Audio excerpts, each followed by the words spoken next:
উজ্জ্বলের এবার ধৈর্যের বাঁধ ভাঙছে। এই ছেলে এত সময় ধরে বলছে না কেন সবটা? উজ্জ্বল চায়ের কাপে চুমুক দিয়ে অধৈর্য কণ্ঠে বলল ইয়াসকে, কি হলো শালাবাবু, তাড়াতাড়ি বলো তোমার বিয়ের কাহিনী। বিরক্ত হলো ইয়াস, ভ্রু কুঁচকে তাকালো উজ্জ্বলের দিকে। উজ্জ্বল তেমন পাত্তা দিল না ইয়াসের রাগকে। তাকে আপাতত জানতে হবে কিভাবে কি হলো। ইয়াস ওর হাতে থাকা চায়ের কাপটা রেখেছে টেবিলে, ভাবছে কাল সন্ধ্যার ঘটনা। ফুল স্পিডে গাড়ি চালিয়ে বাড়ির দিকেই আসছিল ইয়াস। উদ্দেশ্য কেবল তার বাড়ির মানুষদের সাথে দেখা করা নয়, এসেছে অন্য কাজে। এই ওসিলায় সবাইকে দেখে যাবে, এই আর কি।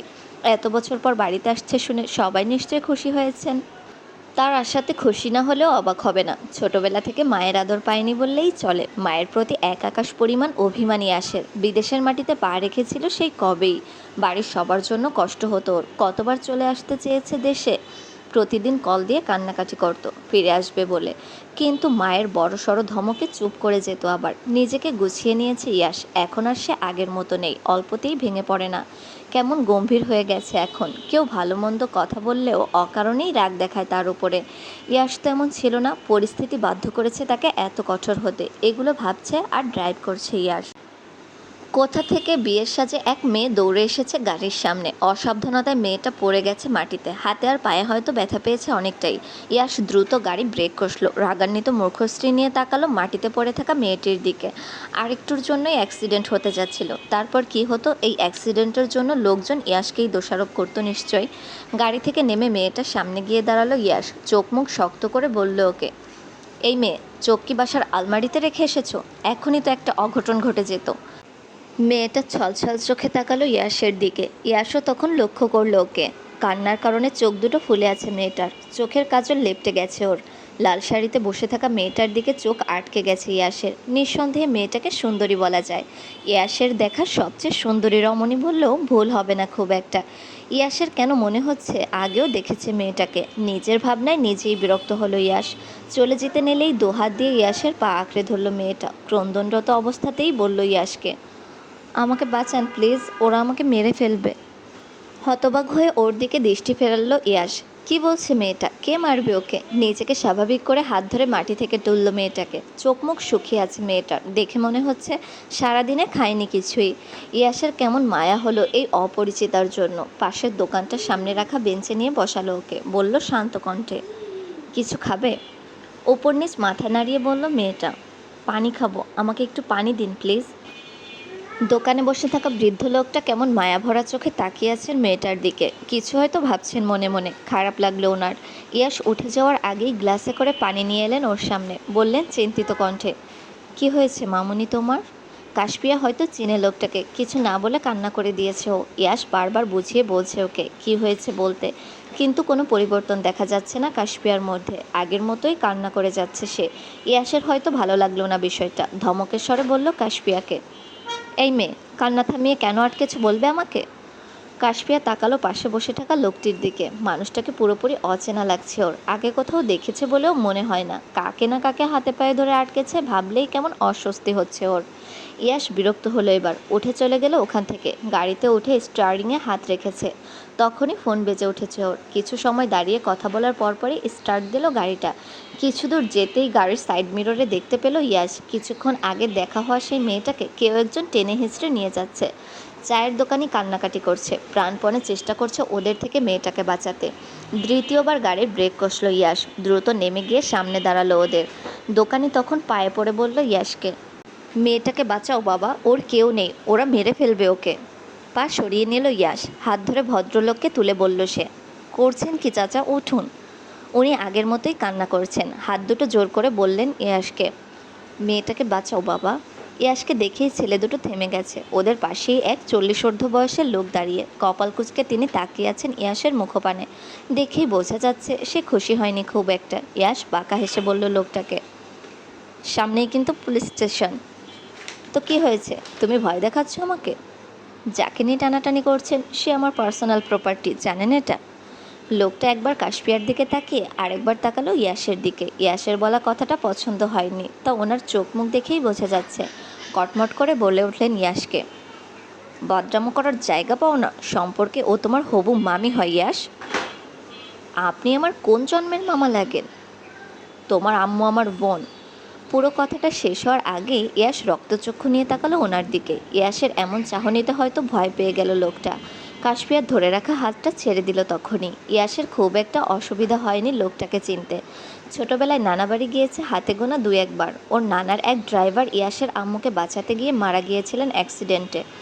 তাদের আর্থিক অবস্থা ভালো ছিল না বিধায় সবসময় নিজের সবটা দিয়ে হলেও সাহায্য করতেন আহাদের পরিবারকে।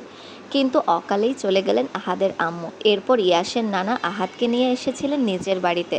আহাদের বাজে স্বভাবের জন্য কেউই তেমন পছন্দ করতো না ওনাকে। সুফিয়া বেগমের সাথে সম্পর্ক ভালো না হলেও বেশ কয়েকবার এসেছেন খন্দকার মঞ্জিলে। ইয়াসের পুরোপুরি মনে আছে আহাদকে। আহাদ কাশফিয়ার হাতটা ছাড়তেই ও ছুটে গিয়ে দাঁড়ালো ইয়াসের পেছনে। ইয়াসের বয়সী কয়েকটা ছেলে মেয়ে এসে উপস্থিত হয়েছে ওখানে। সবাই হয়তো চেনে ইয়াসকে, আবার একই পাড়ার হয় কাশফিয়াকেও কম বেশি সকলেই চেনে। ওদের সবাইকে একসাথে এদিকে আসতে দেখে আহাদের সাথে দুটো ছেলে নিজেদের যান বাঁচিয়ে পালিয়েছে অনেক আগেই। ইয়াস এক পা দুপা করে এগিয়ে গেল আহাদের কাছে, চোখ মুখ শক্ত করেই বলল, বিয়ে করবেন? ইয়াসের হাবভাব ভালো ঠেকছে না আহাদের। ছেলেটাকে ভালো করেই চেনেও, খারাপ কিছু হতে পারে বুঝিয়ে আমতামতা করে বলল, না বিয়ে করব না আমি।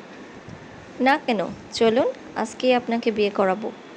আহাদ দুই পাশে তাকিয়ে দেখল, তারপর কথা না বলেই দৌড় লাগালো উল্টো রাস্তায়।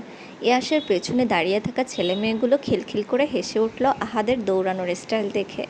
হাসল না কেবল কাশফিয়া, এখনও আগের অবস্থানেই দাঁড়িয়ে আছে সে। কোথায় যাবে, কী করবে ভাবছে এসবই। ইয়াস এগিয়ে এলো কাশফিয়ার কাছে। ওর পাশেই দাঁড়িয়ে থাকা তুহিনকে উদ্দেশ্য করে বলল, মেয়েটাকে তোমরা চেনো তো? হ্যাঁ ভাইয়া। ওকে ঠিকঠাক মতো বাসায় পৌঁছে দিও। অমনি বলে উঠল কাশফিয়া। পালিয়ে এসেছি কি ফিরে যাওয়ার জন্য? মেয়েটার সোজাসাপটা উত্তরে ভরকালো না কেউই। ওরা হয়তো জানে কাশফিয়া এমনই। ইয়াস ভুরু কুঁচকে তাকালো ওর দিকে। কাশফিয়া নিজের চোখ সরালো অন্যদিকে। ইয়াস বুঝলো মেয়েটার যাওয়ার জায়গা নেই, কিন্তু নিজের সাথেই বা নিয়ে যাবে কোন পরিচয়ে। কি যেন ভেবে গম্ভীর কণ্ঠে বলল ইয়াস, ফেরার জায়গা না থাকলে বসে থাকো এখানেই। ইয়াস চলে যাচ্ছিল ওখান থেকে। মাটিতে পড়ে থাকা কাচের ফ্রেমের একটা ছবি লাগলো ওর পায়ে। হাতে নিলে পরিচিত কারোর মুখ ভেসে উঠল ছবিটাতে। চোখ মুখে বিস্ময় নিয়ে ইয়াস একবার তাকালো কাশফিয়ার দিকে, পরে আবার ছবিটাকে দেখলো ভালো করে। মনে পড়ল ওর তখন যখন এসে মাটি থেকে টেনে তুলেছিল কাশফিয়াকে, ওর হাত থেকেই পড়েছিল ছবিটা। আস্তে আস্তে কাশফিয়ার কাছে হেঁটে এসে জিজ্ঞেস করলো ওকে, ছেলেটাকে? কিছু সময় পরে উত্তর দিল কাশফিয়া, আমার ভাইয়া। তোমার আব্বু আম্মু নেই? না। ইয়াসের ঠোঁটের কোণে হাসি ফুটল মুহূর্তেই। এই মেয়েটাকে খুঁজতেই যে এসেছে বাংলাদেশে। এত তাড়াতাড়ি পেয়ে যাবে ধারণাতেও ছিল না ইয়াসের। ঋণ পরিশোধ করার সময় এসেছে এবার ইয়াসের। এদিকে ভাই আর মা বাবার কথা উঠতেই চোখ ভরে এলো পানিতে। কান্না আটকে রাখতে ব্যর্থ হলো কাশফিয়া। মুখে হাত চেপে কান্না করে দিল তখনই।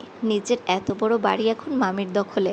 ভাইয়াটা ওর বেঁচে আছে না মরে গেছে এও জানে না। কষ্ট তো হবেই। এত বড় শহরে কার কাছেই বা যাবে মেয়েটা? ইয়াস চোখের ইশারায় আশেপাশে থাকা সবাইকে চলে যেতে বলল। অপেক্ষা না করেই ইয়াসের আদেশ পালন করলো ওরা। ইয়াস মিছে মিছে ভয় দেখিয়ে বলল কাশফিয়াকে, এই মেয়ে কান্না থামাবে তুমি? কান্না না থামালে ওই বুড়োর হাতে তুলে দিব কিন্তু। কান্না থামালো কাশফিয়া। মনে হলো লোকটা কোনোভাবে চেনে ওর ভাইকে। নিজেকে স্বাভাবিক করে বলল ইয়াসকে, আপনি কি আমার ভাইয়াকে চেনেন? চিনি তো। কাশফিয়া হাসলো, চোখের পানি মুছে ইয়াসের হাত দুটো ধরে বলল ওকে, আমাকে একবার ভাইয়ের সাথে কথা বলিয়ে দিবেন প্লিজ? আমার ভাইয়ার সাথে কথা বলবো। ও ঠিক আছে কিনা এইটুকুই কেবল জিজ্ঞেস করব। ইয়াস শান্ত হতে বলল কাশফিয়াকে। হাত দুটো শক্ত করে ধরে আদুরে গলায় বলল, তোমার ভাইয়া ঠিক আছে, চিন্তা করো না ওর জন্য, কিন্তু ওর তো আসতে সময় লাগবে। তুমি যাবে কোথায়? কোনো কিছু না ভেবেই অবুঝের মতো বলে উঠল কাশফিয়া, আপনার সাথে নিয়ে চলুন। ইয়াস হয়তো অপেক্ষা করছিল এটারই। বাঁকা হাসলো কি যেন ভেবে। বর্তমান কথা বলা শেষ হতেই থামল ইয়াস। ওর পাশেই দাঁড়িয়ে আছে উজ্জ্বল। ফ্যালফ্যাল করে তাকিয়ে আছে ইয়াসের মুখপানে। ইয়াস বিরক্ত হলো উজ্জ্বলের এমন চাহনি দেখে। মুখে মাছি ঢুকবে দুলাভাই, এভাবে হাঁ করে আছো যে? ধ্যান ভাঙল উজ্জ্বলের। ইয়াসের কথা পাত্তা না দিয়ে কৌতূহলী হয়ে বলল, তারপর কি হলো শালাবাবু? ইয়াস অন্যদিকে তাকিয়ে হাসলো। তারপর নিজেকে স্বাভাবিক করে বলল উজ্জ্বলকে, তারপর আর কি, বিয়ে হলো। আমার মুড ভালো থাকলে আজকে বাসরও হবে। ইয়াসের কথা শুনে চমকালো উজ্জ্বল। গম্ভীর ইয়াস কিনা রসিকতা করছে আজ? সব কি তাহলে বিয়ে নামক ঔষধেরই কাজ? যে ঔষধ গম্ভীর বদমেজাজি ইয়াশকে রোমান্টিক বানিয়ে তুলছে।